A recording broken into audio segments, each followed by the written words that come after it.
वचन, सत्य वचन, अमर वचन, जीवित वचन, दिव्य वचन, सत्य वचन, अमर वचन, जीवित वचन।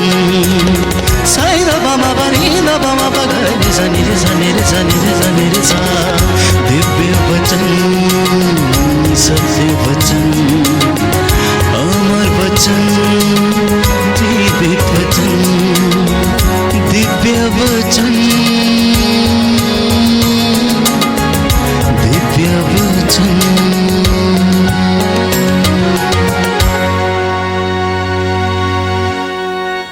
सबको जय यीशु की। प्रियजनों, बाइबल हमें बताती है, निर्गमन ग्रंथ अध्याय 14 पद संख्या 14, डरो मत, धीर बने रहो और देखो किस प्रकार प्रभु आज तुम लोगों की रक्षा करेगा। और मूसा ने लोगों से कहा कि प्रभु तुम्हारी ओर से युद्ध करेगा। प्रियजनों, बाइबल हमें यह सांत्वना देती है और यह विश्वास की अपेक्षा हमसे करती है कि वो परमेश्वर जिसने इज़राइलियों को मिस्र की गुलामी से आज़ाद किया, उन्हें मरुभूमि में चट्टान से पानी निकाल कर पिलाया, जब उन्हें भूख लगी तो आकाश से उनके लिए मन्ना बरसाया, जब फिलिस्तियों से वो लड़ने जा रहे थे, जब फिलिस्ती उनके ऊपर चढ़ाई करने आ रहे थे, तब उसने दाऊद को वो अभिषेक प्रदान किया।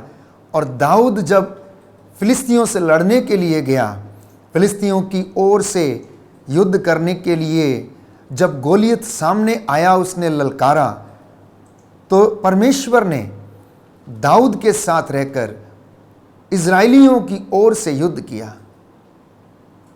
जब वे लोग योशुआ की अगुवाई में अमालेकियों से युद्ध लड़ रहे थे, तो मूसा अपने हाथों को उठाकर ईश्वर से प्रार्थना कर रहा था, और जब वो थक जाता था तो उसके भाई उसके हाथों के नीचे टेकनी लगा देते थे ताकि उसके हाथ नीचे ना गिरें।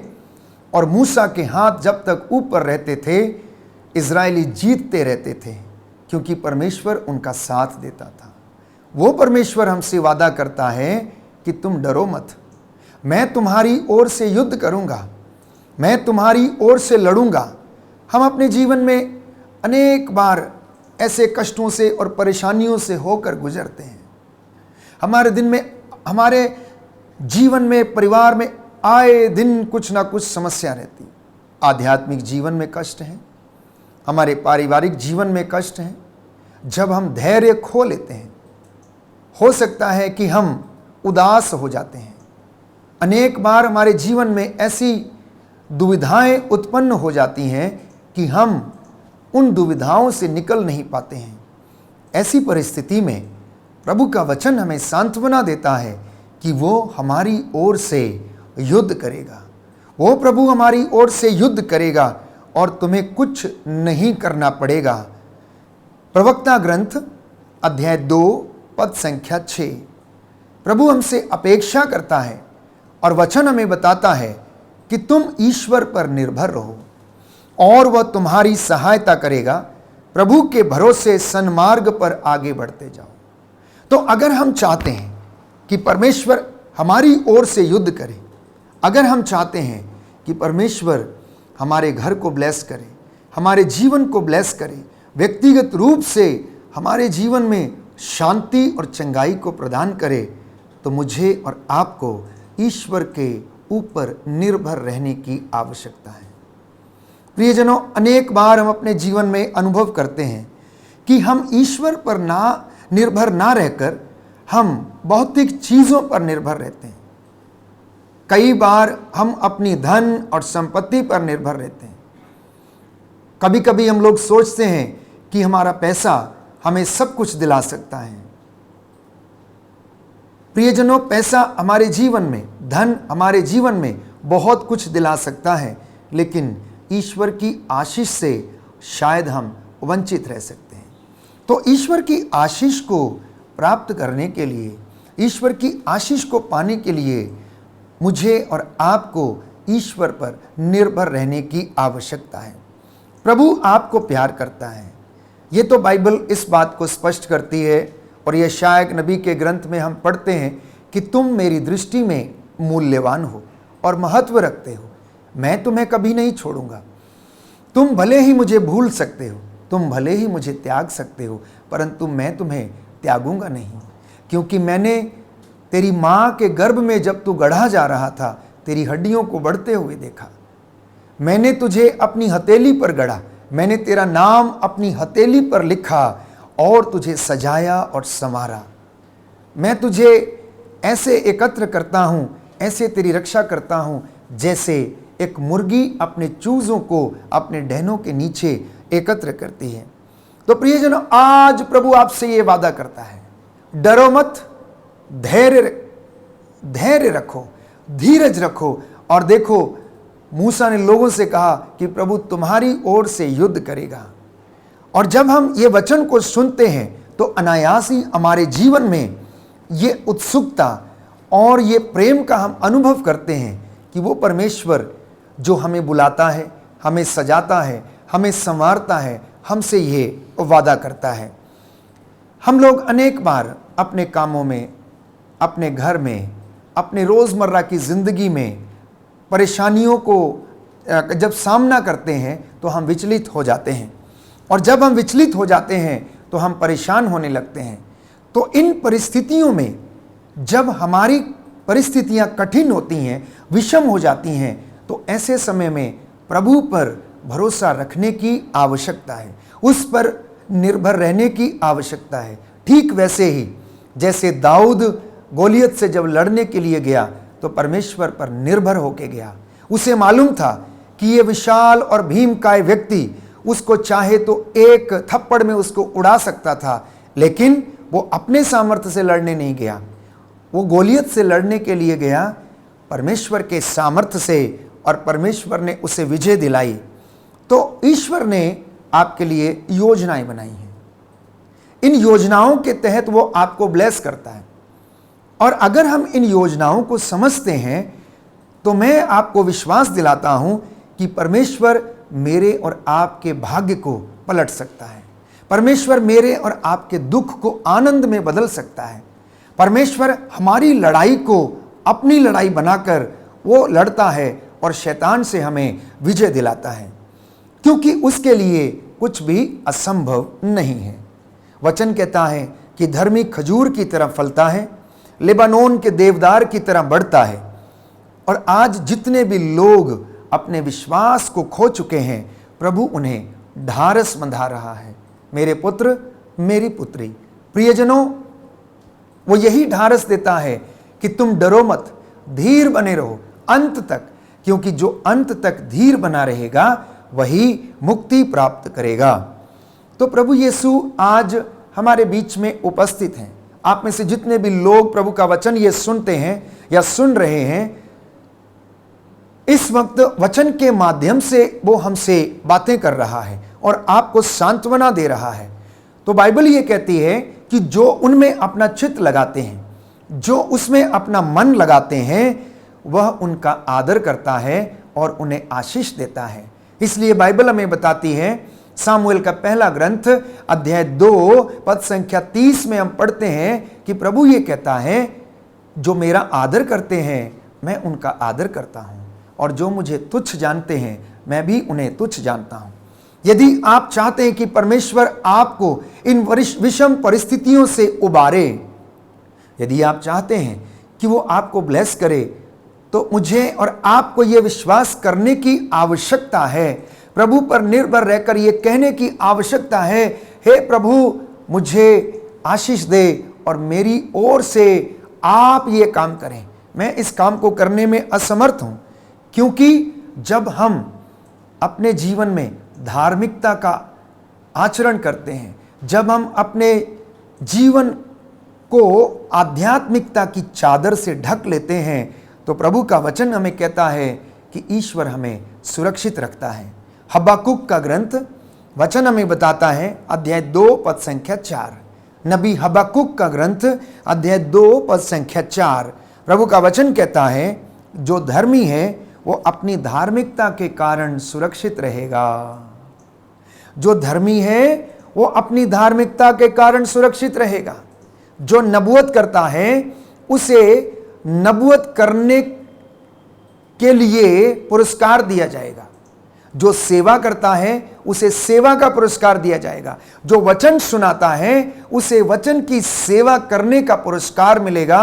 और जो धर्मी है उसकी धार्मिकता के कारण वो सुरक्षित रहेगा और प्रभु उसे पुरस्कृत करेगा। तो हम अपने हृदय में विश्वास करें कि परमेश्वर हमको इन कठिनाइयों में हमारी सहायता करता और हमें आशीष प्रदान करता है। मार्कुस का सुसमाचार अध्याय 9 पद संख्या 23। प्रभु का वचन कहता है कि विश्वास करने वाले के लिए सब कुछ संभव है। विश्वास करने वाले के लिए सब कुछ संभव है। यदि तुम विश्वास करोगी तो ईश्वर की महिमा देखोगी। जब प्रभु यीशु लाजरस के घर में गया, उसकी दोनों बहनें लाजरस की मौत के कारण विलाप कर रही थीं। वो जानती थी कि अगर यीशु यहाँ पर होता तो उनका भाई नहीं मरता, परंतु दुख में, कष्ट में, जबकि उन्होंने अपना प्रिय भाई खो दिया था, तो ये लाजमी सी बात थी, ये स्वाभाविक था। आंसू बहाना स्वाभाविक था, विलाप करना स्वाभाविक था और विश्वास में डगमगा जाना भी स्वाभाविक था। और वो यही सोच रही थी कि काश अगर ईसा उनके यहाँ पर होते तो उनका भाई नहीं मरता। लेकिन प्रभु की योजना तो कुछ और ही थी। प्रभु की योजना ये थी कि वो मार्था के विश्वास को और ज़्यादा दृढ़ करना चाहते थे। इसलिए वो चौथे दिन उनके घर में पहुँचे और जब वो आकर उनकी बहनों से मिलते हैं तो उनसे बोलते हैं कि तुमने उसे कहाँ रखा है। और मार्था कह उठती है, प्रभु आज तो 4 दिन हो गए हैं, अब तो बदबू आती होगी। और प्रभु यीशु उनसे कहता है, क्या मैंने तुमसे नहीं कहा यदि तुम विश्वास करोगी तो ईश्वर की महिमा देखोगी। जीवन और पुनरुत्थान प्रभु कहता है मैं हूं, मैं तुम्हारे लिए सब कार्य करता हूं। तुम अपनी आंखों से अविश्वास का पर्दा हटाओ, साथ ही साथ इस कब्र के ऊपर से ये पत्थर हटाओ और देखो कि मैं तुम्हारे लिए ये कार्य करने जा रहा हूं। मैं तुम्हें ईश्वर की महिमा को तुम्हारे बीच में प्रकट करने के लिए यहाँ पर उपस्थित हूँ। पर हम जब कष्ट से गुजरते हैं हम विश्वास नहीं कर पाते हैं, हम विश्वास में कमज़ोर हो जाते हैं। हम ये सोचने लगते हैं कि हम अकेले हैं। इजराइलियों ने मरुभूमि में जब यात्रा करते समय वो कई बार बार अपने इरादों से, अपने विश्वास से वो भटक गए। इसलिए वो मूसा को कहने लगे कि आप हमें क्यों लेकर आए हैं? क्या आप हमें मरने के लिए यहाँ पर लेकर आए हैं? हमारे पास खाने को नहीं है, हमारे पास पीने को नहीं है और दुश्मन हमारे ऊपर चढ़ाई करता हुआ आ रहा है। अब हम कैसे बचेंगे? हम क्या करेंगे? ये उनकी साधारण सोच थी, ये उनकी इंसान की सोच थी, एक मानवीय सोच थी कि वे लोग अकेले हैं। लेकिन परमेश्वर ने उन्हें बार बार ये मौका दिया इस बात को समझने का कि मैं उनके साथ हूँ, मैं तुम्हारी ओर से युद्ध करता हूँ। और उनको याद दिलाता है, देखो मैंने तुम्हारे लिए मरुभूमि में चट्टान से पानी निकाला, मैंने तुम्हारे लिए आकाश से मन्ना बरसाया, मैंने तुम्हारे लिए लाल सागर में रास्ता बनाया, मैंने तुम्हारे लिए ऐसे अनेक कार्य किए जिनको देखकर भी तुम विश्वास नहीं करते हो। तुम्हारी आंखें हैं परंतु तुम देखते नहीं हो, तुम्हारे कान हैं परंतु तुम सुनते नहीं हो। तुम विश्वास करने में कितने मंदमती हो। क्या मैंने तुम्हारे लिए ये सारे काम नहीं किए? क्या मैंने बादल के खंबे में के रूप में तुम्हारे आगे आगे चलकर तुम्हारा नेतृत्व नहीं किया, तुम्हारी अगुवाई नहीं की? क्या मैंने रात को अग्निस्तंभ के रूप में तुम्हें प्रकाश नहीं दिया? इतना सब कुछ करने के बावजूद तुम अपने विश्वास में कमजोर क्यों हो? तुम अकेलापन क्यों महसूस करते हो? क्या मैंने तुमसे वादे नहीं किए हैं? क्या मैंने अपने एक एक वादे को पूरा नहीं किया? ये परमेश्वर आज हमसे सवाल करता है प्रिय भाइयों और बहनों। इसलिए मसीहियों को इस बात पर विश्वास करने की आवश्यकता है कि परमेश्वर निरंतर मेरे और आपके लिए युद्ध करता है, क्योंकि हम उसके बच्चे हैं। उसने हमको चुना है। उसने माता की गोद में जब हम बढ़ रहे थे तो हमें उसने संभाला, जब हम दूध पीते थे तब उसने हमें संभाला। और वचन हमसे बताता है, बाइबल ये कहती है कि प्रभु कहता है कि मैंने तुझे माँ की गोद में संभाला। यूदा, याद कर, जब तू छोटा था अपनी माँ की गोद में तू खेला करता था, मैंने उस समय तेरी रक्षा की। क्या मैं अब ऐसा नहीं करूँगा? मैं तेरे बुढ़ापे तक ऐसा करूँगा। तेरे बाल पक जाएंगे तब भी मैं ऐसा करूँगा। मैं तुझे कभी नहीं छोड़ूंगा, मैं तुझे कभी नहीं त्यागूंगा। एक स्त्री, बाइबल हमें बताती है मार्कुस के सुसमाचार अध्याय 5 पद संख्या 25 में, जो 12 बरस से रक्तस्राव से पीड़ित थी, वो हार चुकी थी। अनेक इलाज करने के कारण वो इतनी त्रस्त थी, सब कुछ समाप्त कर चुकी थी, पैसा लगभग समाप्त था और वो हार चुकी थी। ऐसी ही दशा आप में से कई लोगों की हो सकती है, जो अपने जीवन में हारा हुआ महसूस करते हैं, दुष्ट आत्माओं के वश में हैं, अनेक प्रकार से सताए जाते हैं, अत्याचार के कारण, बीमारी के कारण, लोगों की गलत धारणाओं के कारण हो सकता है आप कष्ट सह रहे हों।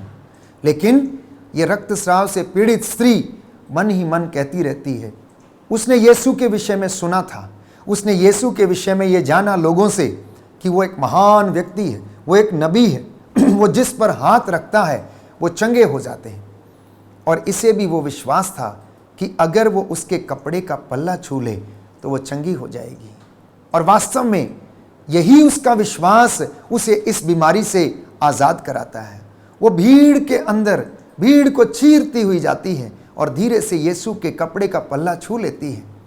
जैसे ही वो पल्ला छूती है, यीशु के अंदर से सामर्थ निकलता है। यीशु इसको अनुभव करते हैं और वो अपने मन में सोचती है कि वो चंगी हो गई है। प्रियजनों, ऐसा ही हमारे जीवन में भी है। जब हमारी परिस्थितियां विषम होती हैं, जब हम कठिनाई से गुजरते हैं, जब हम अंधकार से गुजरते हैं, तो ऐसी परिस्थिति में मुझे और आपको यही कहने की आवश्यकता है कि यदि मैं प्रभु के कपड़े का पल्ला छू लूं, यदि मैं उसके वचन को अपने जीवन में आत्मसात कर लूं, यदि मैं उसके वचन पर भरोसा करूं, यदि मैं उसकी प्रतिज्ञाओं को याद करूं, यदि मैं उसके चिन्ह चमत्कारों को अपने जीवन में अनुभव करूं, तो मैं चंगी हो जाऊंगी और आत्मा मुझे सामर्थ्य प्रदान करेगा। एक दूसरा उदाहरण मैं आपके सामने रखता हूं। मार्कुस का सुसमाचार अध्याय 5 पद संख्या 21। सभागृह का जेरुस नामक अधिकारी यीशु के पास आता है और कहता है कि मेरी बेटी मरने पर है, आइए उस पर हाथ रख दीजिए जिससे वह अच्छी हो जाए। आइए उस पर हाथ रख दीजिए जिससे वह अच्छी हो जाए। ये उसके वचन थे और वो यीशु से निवेदन करता है, आग्रह करता है। प्यारे भाइयों और बहनों, जरा सोचिए, क्या मैंने और आपने अपने जीवन में कभी इतनी दृढ़ता के साथ प्रभु से कहा कि प्रभु मेरे जीवन में इस चीज़ की कमी है, प्रभु मेरे जीवन में बेरोजगारी है, आइए और अपना हाथ रख दीजिए। प्रभु मुझे नौकरी नहीं मिलती है, प्रभु मैं 1 नंबर से या 2 नंबर से फेल हो जाता हूँ, इंटरव्यू पास नहीं कर पाता हूँ, आइए अपना हाथ मेरी फाइल पे, मेरे दफ्तर पे रख दीजिए। क्या आपने और मैंने कभी ऐसा महसूस किया कि जो अधिकारी हमारा इंटरव्यू लेता है, प्रभु को हम उस व्यक्ति को समर्पित करें, उस व्यक्ति को प्रभु के हाथों में हम समर्पित करें कि प्रभु आप इसका हाथ पकड़िए, आप उस दफ्तर में उस कुर्सी पर बैठकर आप न्याय करिए और एक वचन कह दीजिए और मैं चंगा हो जाऊंगा। आइए मुझ पर हाथ रख दीजिए, आइए मेरा बेटा बीमार है, प्रभु उस पर हाथ रख दीजिए। इस विश्वास की अपेक्षा प्रभु हमसे करता है और जब ये विश्वास पूरा हो जाता है और हम विश्वास करते हैं तो वो हमारी ओर से लड़ता है, वो हमारी ओर से काम करता है। अब मूसा के जीवन में देखिए, पुरानी व्यवस्था बार बार इस बात का जिक्र करती है कि मूसा जो प्रभु से ये कहता है मैं इस लायक नहीं हूं, मैं तो कमजोर व्यक्ति हूं, मैं तो बोल भी नहीं सकता, मैं कैसे जाऊंगा। प्रभु ये कहता है तुम जाओगे और तुम जाकर बस तुम खड़े रहना, बाकी का काम मैं करूंगा। तुम बोल नहीं सकते हो, तुम्हारा भाई हारून तुम्हारे साथ जाएगा और वो बोलेगा। और मूसा उस आज्ञा का पालन करता है। मूसा अपने आप में एक साधारण व्यक्ति था, लेकिन परमेश्वर ने उसके द्वारा ऐसे असाधारण काम कर डाले जिनको मैं और आप समझ नहीं सकते हैं। वो हमारी सोच से परे हैं, क्योंकि इजराइलियों के लिए मूसा नहीं, परमेश्वर युद्ध कर रहा था। इजराइलियों के लिए परमेश्वर बार बार उनके लिए युद्ध करता था। तो प्रभु ये कहता है, मैं तुम्हारा शोक आनंद में बदल दूंगा। आज जो कष्ट में है, जो पीड़ा में है, जो हारे हुए हैं, जो निराश हैं, जिनको ऐसा लगता है कि सब कुछ बर्बाद हो चुका है, प्रभु ये कहता है, दुखी ना हो, मैं तेरा शोक आनंद में बदल दूंगा। बस एक बात की अपेक्षा प्रभु करता है कि तू मुझ पर रह, मुझ पर निर्भर रह, मुझ में विश्वास कर, उस पिता में विश्वास कर जिसने मुझे भेजा है। मैंने जो कुछ उससे सुना वो मैं तुमको बताता हूं। मैंने एक भी बात अपनी ओर से नहीं कही, जो मुझे पिता ने कहा वो मैंने आपसे कहा है। लेकिन हम विश्वास में कमजोर हो जाते हैं। जब हमारे जीवन में कष्ट आते हैं तो हम निराश हो जाते हैं। अब यीशु के चेलों के विषय में बाइबल हमें बताती है कि वो दिन रात यीशु के साथ रहते थे, और यीशु के साथ रहने के बावजूद वो विश्वास में कमजोर थे। एक दिन जब वे लोग समुद्र में नाव खे रहे थे, तो वहां पर अचानक झंझावत उठा। यीशु उनके साथ था, वो उनके साथ था, लेकिन ये लोग विश्वास करने में मंदमती थे। प्रभु ने ये कहा, डरो मत, ढारस रखो, मैं तुम्हारे साथ हूं। लेकिन चेले फिर भी विश्वास नहीं कर पाए और प्रभु को जाकर कहने लगते हैं कि हम डूब रहे हैं और आप सो रहे हैं। क्या आपको हमारी कोई चिंता नहीं है? आप हमें बचाइए, क्योंकि ये तूफान की लहरें, ये समुद्री तूफान इतना भयानक है कि लहरें नाव को डुबोए जा रही हैं और हम कष्ट में हैं। प्रभु आइए और हमें बचाइए। प्रभु आते हैं और समुद्र को शांत करते हैं। वायु उनका कहना मानती है और थम जाती है। चेले प्रियजनों असमंजस में पड़ जाते हैं कि आखिर ये व्यक्ति है कौन जिसकी आज्ञा वायु और समुद्र भी मानते हैं। यदि मैं और आप अपने जीवन में इस बात को अनुभव करते हैं कि प्रभु हमारे साथ है, तो एक बार आप प्रभु से कहना कि प्रभु मैं नहीं कर सकता हूं, आप कर सकते हैं। आपके लिए कुछ भी असंभव नहीं है। जैसे आप मूसा के साथ रहकर इजरायलियों के लिए युद्ध करते थे, वैसे ही आप मेरे परिवार में मेरे साथ रहकर मेरी ओर से आप कार्य करें। प्रभु मैं आपको समर्पित करता हूं। यीशु जिंदा है प्यारे भाई और बहनों, आपको यह विश्वास करना चाहिए। और जिंदा व्यक्ति ही चमत्कार कर सकता है, मरा हुआ विश्व चमत्कार नहीं कर सकता है। इसलिए बार बार प्रभु का वचन हमसे कहता है कि मुझे और आपको प्रभु पर विश्वास करने की आवश्यकता है। प्रभु का एक चेला थॉमस, जिसे प्रेरितों ने कहा कि हमने ईसा को देखा है और प्रभु हमें मिल गए हैं, और थॉमस जानते हैं क्या कहता है, जब तक मैं उनके छिदे हुए हाथों में अपनी उंगली न डाल लूं, जब तक उनकी छिदी हुई बगल में अपना हाथ न डाल लूं, तब तक मैं विश्वास नहीं करूंगा। कभी कभी हमारी दुर्गति भी ऐसी ही होती है। कभी कभी हमारे जीवन में भी ऐसे ही कष्ट और परेशानियां आती हैं कि हम अपने विश्वास को और दृढ़ता के साथ अनुभव करना चाहते हैं। हम उसको क्लियर करना चाहते हैं, अपनी शंकाओं को दूर करना चाहते हैं। यह अच्छी बात है, आप करिए, लेकिन आप वचन पढ़िए और प्रभु की प्रतिज्ञाओं पर भरोसा करिए। बाइबल में जो वचन लिखे गए हैं, परमेश्वर ने जो अपने वादे किए हैं, और वो ये कहता है मैं अपने वादों का सच्चा हूं। मैं अपने नाम की शपथ लेकर ये कहता हूं कि मैंने जो कुछ कहा है मैं सब कुछ पूरा करूंगा। यदि आप ये विश्वास करते हैं तो आज आपके जीवन में ये पूरा होगा। महामारी के दौर से हम गुजरे और इस महामारी के दौरान प्रभु ने हमारे जीवन में अनेक चिन्ह चमत्कार किए। हो सकता है आप में से बहुत सारे लोग बीमार पड़े होंगे, हो सकता है आप में से बहुत सारे लोगों के घर में कष्ट रहा होगा, बेरोजगारी रही होगी, खाने के लिए हो सकता है कि भोजन ना रहा हो, लेकिन फिर भी प्रभु ने किसी न किसी रूप में आप लोगों को भोजन की व्यवस्था कराई, आप लोगों को अच्छे स्वास्थ्य उसने प्रदान किया और इस बेरोजगारी के बंधन को तोड़ा और आप लोगों की ओर से उसने हर चीज की व्यवस्था की और आशीष प्रदान की।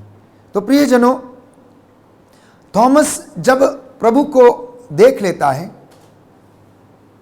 और यीशु की बात को सुनता है कि थॉमस आओ और देखो, ये मेरे हाथ हैं, इनमें अपनी उंगली डालो, ये मेरी बगल है, अपना हाथ इसमें डालकर देखो और अविश्वासी नहीं विश्वासी बनो। और थॉमस चिल्लाया, जोर से चिल्लाया, मेरे प्रभु, मेरे ईश्वर। तो प्रभु ने उससे कहा, क्या तुम इसलिए विश्वास करते हो कि तुमने मुझे देख लिया है? परंतु धन्य है वे जो बिना देखे विश्वास करते हैं। थॉमस, अविश्वासी नहीं, तुम विश्वासी बनो। जब कोई व्यक्ति विश्वासी बन जाता है तो प्रभु उसकी ओर से लड़ता है, उसकी ओर से युद्ध करता है, क्योंकि प्रभु ये कहता है, वचन हमें बताता, संत पौलुस लिखता है एफिसियों की पत्री अध्याय 6 पद संख्या 10 और उससे आगे कि हमारी लड़ाई दुष्ट आत्माओं से है, आकाश की शैतानी हरकतों से है, आकाश की दुष्ट आत्माओं से, संसार के अधिपतियों, अंधकार की शक्तियों से है। और इन शक्तियों से लड़ने के लिए प्यारे भाइयों और बहनों, मुझे और आपको परमेश्वर के सामर्थ्य की ज़रूरत है, परमेश्वर के शस्त्र धारण करने की ज़रूरत है। धार्मिकता का कवच, प्रार्थना, विश्वास की ढाल, मुक्ति का टोप और पवित्र आत्मा की तलवार, ईश्वर का वचन धारण करके आगे बढ़ने की ज़रूरत है। जब हम परमेश्वर के हथियार धारण करते हैं तो हम स्वाभाविक रूप से इन शैतानी दुष्ट आत्माओं का सामना कर सकते हैं। तो आज का ये वचन जिसे आपने सुना है आपके जीवन में शांति लाए, चंगाई लाए और आप ये विश्वास करें कि प्रभु आपकी ओर से युद्ध करेगा। आपको युद्ध करने की आवश्यकता नहीं, बस आप उसके नाम से खड़े हो जाएं और प्रभु से कहें कि प्रभु, मैं अपने आप को समर्पित करता हूं। प्रभु आपको आशीष दे। आमीन।